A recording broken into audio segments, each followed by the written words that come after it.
to all of these instruments. The first one that I played is the piccolo trumpet, and I'm going to come back to that in a minute because this piccolo or this trumpet really leads in from these instruments I have in front of me. So I'd like to talk a little bit about the trumpet itself. The trumpet, in various forms, is a very ancient instrument. People played trumpets that were conch shells, that were horns, that were made out of bone, even people bones that were hollowed out. But since the beginning of time, ancient times, people communicated with each other using trumpet-like instruments. So I have my person here, Harold, who's going to come help me. Harold.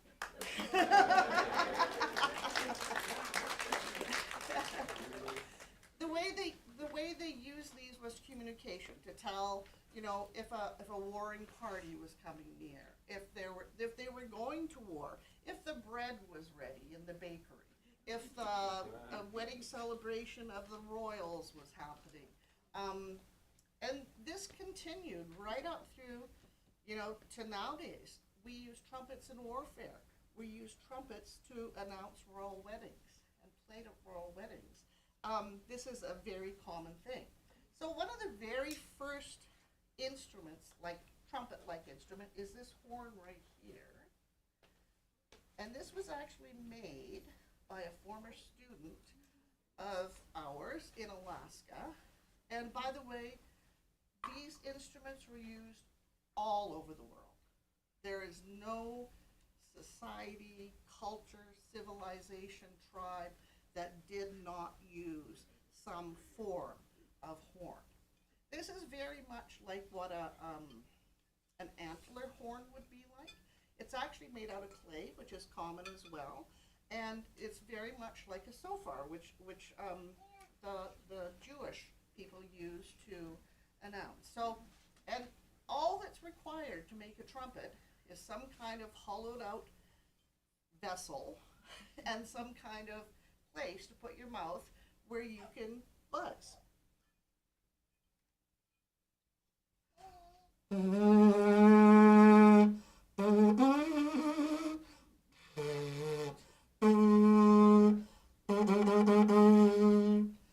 sometimes they were used in pairs to make the sound louder. They had different patterns to announce different things. If you wanted to tell somebody on the next island over that there was somebody coming who was going to,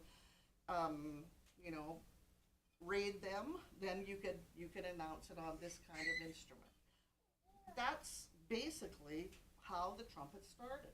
And then we got more advanced and we added all these kinds of things. So this is just a horn instrument which has been used since the very beginning of time. A really common one, if you've been to Australia, is a didgeridoo. That's a trumpet-like instrument hollowed out by termites. I think it's a balsam wood. I think. Anyway, don't quote me on that. But the termites hollowed it out, and then the indigenous people would buzz and hum at the same time to create harmony in the didgeridoo. I forgot to bring mine today. I actually meant to. Anyway, so this continued on for thousands of years, and then we have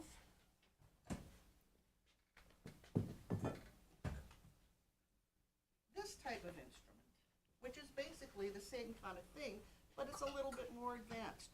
You'll notice that it has holes in it, like a recorder, and it is basically a recorder, but it's played with a mouthpiece. So they basically took a hole from a horn or a conch shell and kind of made it a little bit more smaller.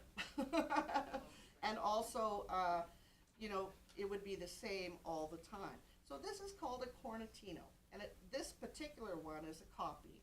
It would have originally been made out of wood, 2 pieces of wood that were then bound together with leather. And this would have been used throughout the thousands, the year 1000, 1000, to maybe a little earlier to about the 1400s. Okay, and it's just holes in a tube.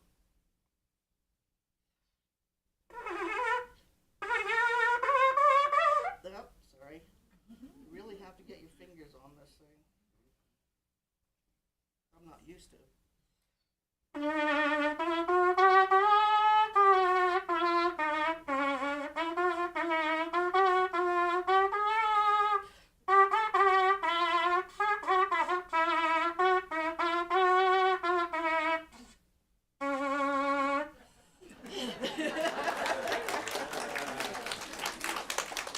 So the mouthpiece is extremely small.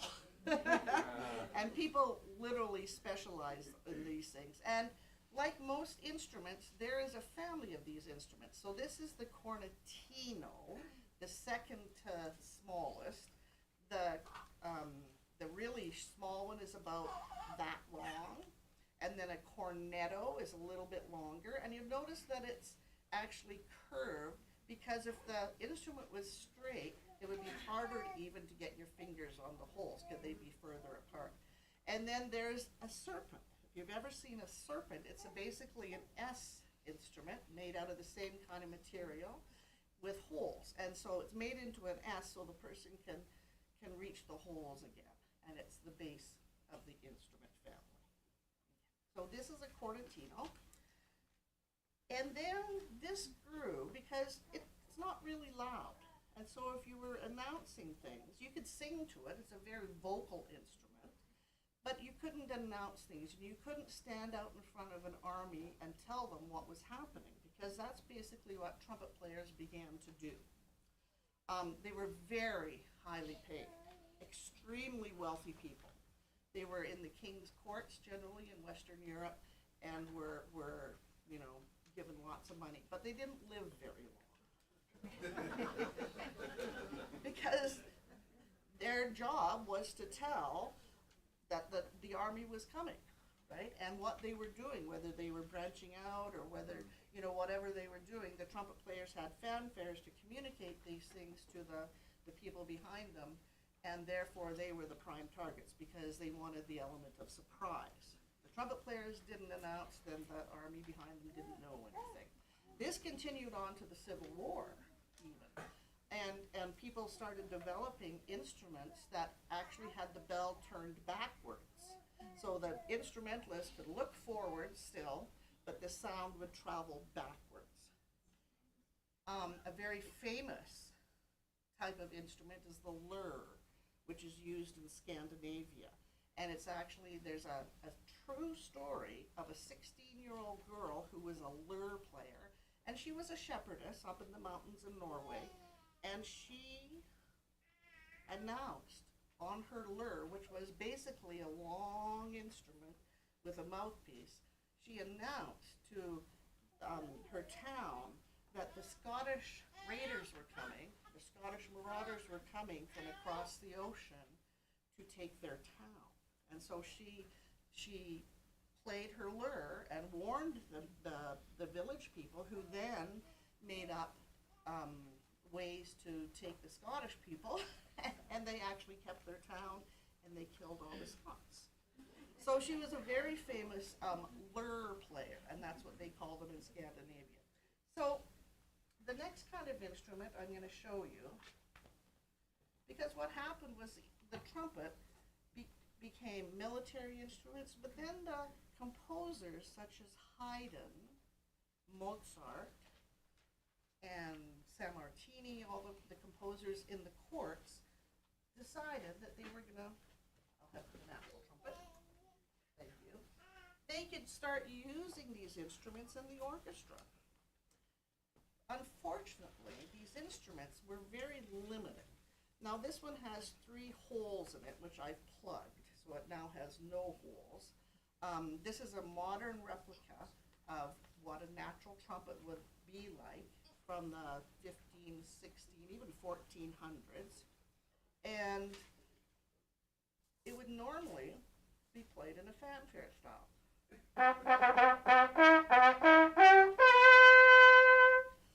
So you could have have one, or you could have a whole team of trumpet players. And young men were actually given to what we call the trumpet guild, just like young women were given to the convents to be brought up as nuns, or within the nunnery. The young boys would be given to the trumpet guilders, and they would be taught to play the trumpet. And if they were in Germany or around that area, Austria, Hungary, they would be living in a tower, and again, being the lookout to see who was coming, and they would announce it to the village people if there was somebody coming.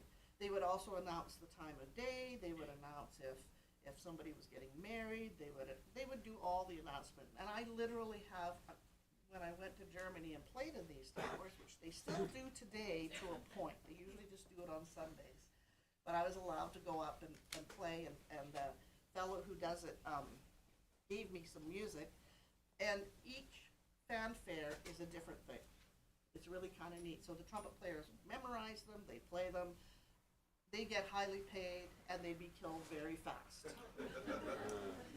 So anyway, but then composers such as Bach and Haydn and Mozart would use the trumpet in different ways. They would do it musically. The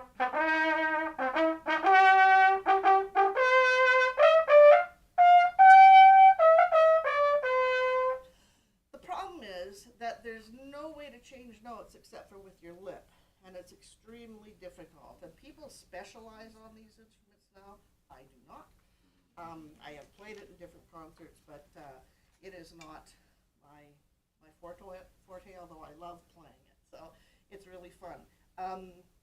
So that then transversed into playing high. So Bach was one of the original composers to write for this instrument in the extremely high register, because you'll notice that there's very few notes in the low register.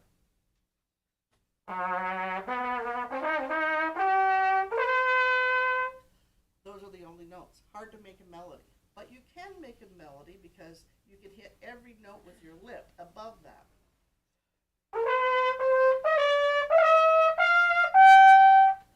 And higher. So Gottfried Reiche was actually a specialist on this in Bach's time, and that's who Bach wrote all of his music for.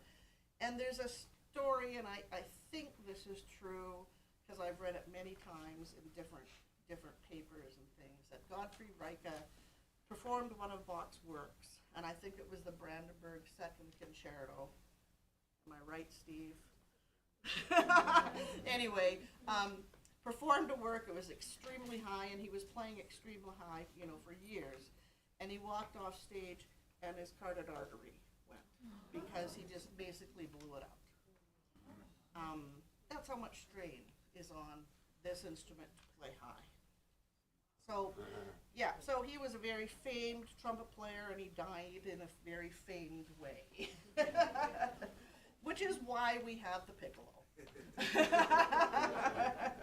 So, back in the 1950s, people, we would play Bach's music, but some people just wouldn't bother playing it in the key it was actually written to be played in. They'd play an octave lower. And then somebody developed the piccolo trumpet, which I played, which you're not playing any lower notes. You're still playing the same notes. You still have to do it on your lip. But because you have the valves, it makes it a little bit easier to pitch the notes. You're not having to do everything with your lip. So they developed this around 1950. This, however, was after they developed the valve. So this instrument has no valves, but it does have these crooks, if you can see them. Harold will hold them up for you, to change keys. So every time you played in a different key, you would literally have to put one of the new crooks on. What if I mix them up? Well, I know what they are. So you could play in a different key by changing the crook. By using valves, which were invented around 1812, same as the war, you could then change the notes, and you were given notes that were in a chromatic scale in the lower octave for the very first time, and it was very intriguing. Anton Weidinger was the person who invented what is the predecessor of the valve. And it was a key, and it was much like a clarinet key that he put on a cornet or bugle. And it allowed the bugle player to then play different notes on this instrument. And so Joseph Haydn wrote a piece for him. And that's what I'm going to play next. This is the Haydn Trumpet Concerto. I'm just going to play the second movement, and I'm going to play it on an instrument that would sound similar and is in the same key that Haydn wrote the piece for. So this is the Haydn Trumpet Concerto, second movement. I'm just going to get some water here, if you don't mind. So this is a cornet, and it's an E-flat soprano cornet. If you've ever heard a British brass band, this is what the highest instrument is in that ensemble. Also used for solos, and it's a lovely sounding instrument. And Myrna tells me it's a much nicer sound than my E-flat trumpet. She listened to me one day. So I'm just going to tune, and then we're going to play the second movement of the Haydn Concerto.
1812, the actual valve that we use today was invented, and they started to put them on all the instruments, and they put them on the trumpet, and they put them on the cornet, or the bugle, and then there was a fight, because the people who played the trumpets thought they were better instruments, and then the people who played the cornets thought they were better instruments, and so then there were literally competitions.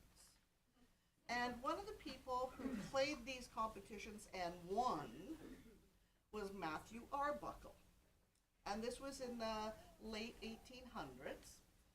And he played the cornet. So the cornet became the solo type of instrument. This is the E-flat cornet. And this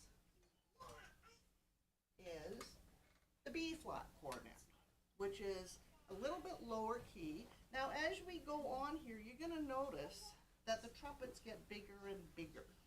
So we've had the little piccolo trumpet, which was kind of like that, and then we have the E-flat cornet, and now we have a B-flat cornet. And one of the pieces that was written for Matthew Arbuckle was written by Calixa Lavalley. Now, does anybody know who Calixa Lavalley is? Some people do. What did he write? Oh, Canada! Now you all know. It'll be on the test. So, he wrote a piece for cornet called Meditation. And I'm not exactly sure when this was written. It was in the later 1800s, and it was written for the B-flat cornet. So as soon as I get a bit of water, we're going to play for you Meditation by Calixa Lavalley.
So the trumpet grew. Cornets are used a lot in solos, but so are trumpets. Trumpets are generally the instruments that are used in orchestras and bands, although you can use cornets in bands, and often, especially English pieces, will have both. And so you would try to use both if you had the instruments. Oops, can't use a cornet mouthpiece.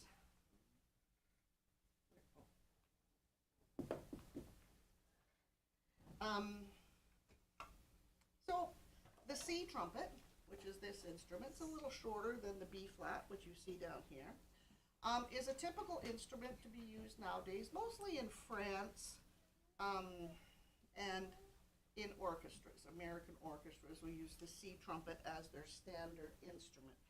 Bands usually use B flat trumpets, which I'll play next. But both are used for solos. Some of you might know that I'm married to Jim Bicigo, who is a composer. And the reason I married him is because he wrote this piece for me.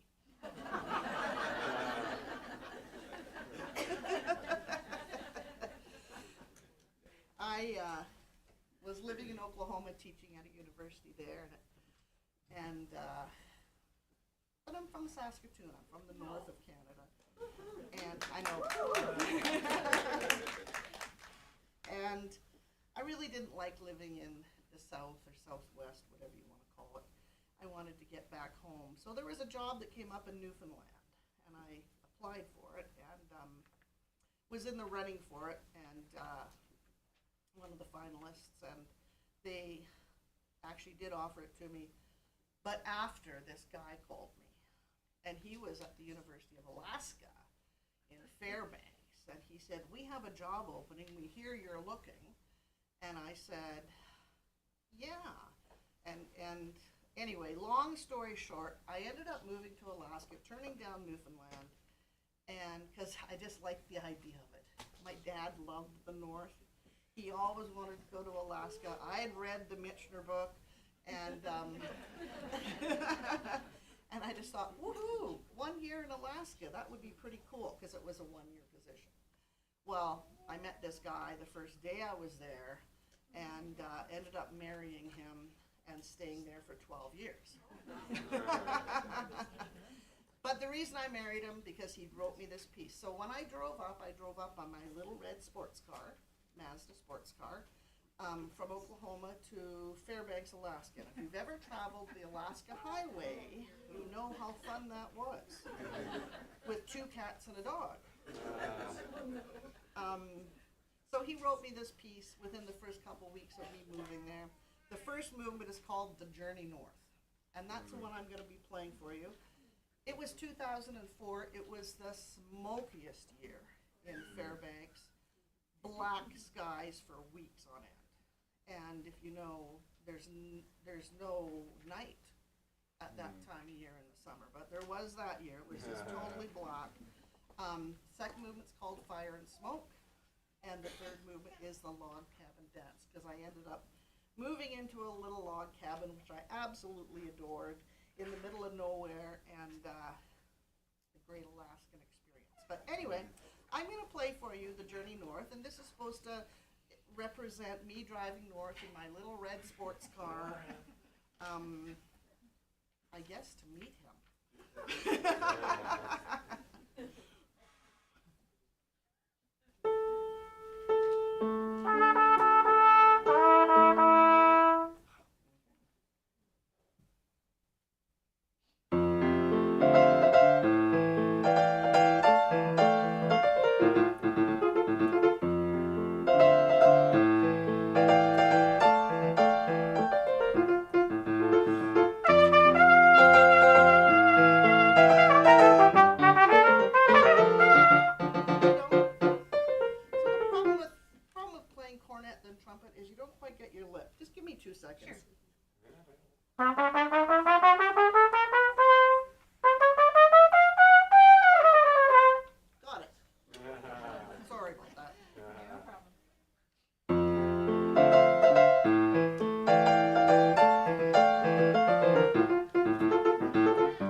about, what, a month and a half ago? Yeah, that she had written out of the blue for me to play.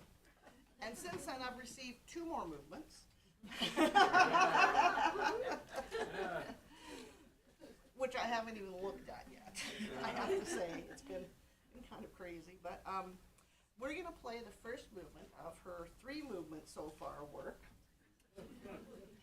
And it really is a terrific trumpet piece. I've so enjoyed working on it, and it's a little different than anything I've played so far. So everything has been pretty melodic and very lovely, and this is also lovely, but a little bit different. So the melodies are shorter, but they're there. They come back. It's in a sonata type form, a shortened sonata type form, which means that there are 2 melodies, and they come back after a development section of taking those 2 melodies and kind of mixing them up and doing weird things with them. But then they come back at the end, and then we have a little coda at the end. So do you want to talk about why you call this digressions while I get a drink? Digressions because the themes are interrupted.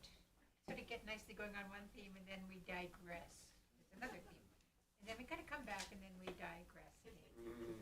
So I've made the instruction to play this with abandon.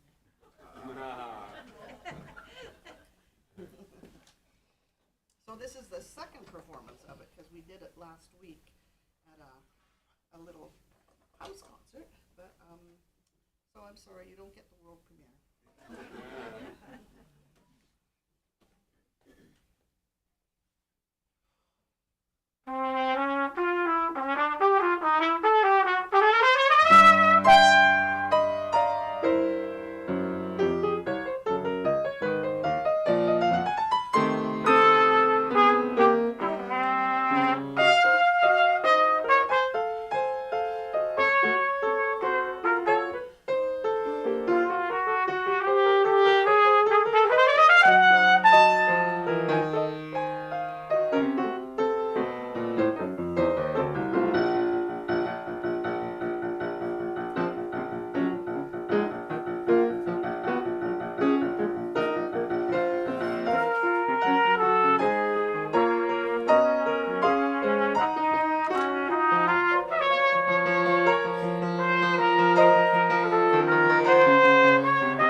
play them.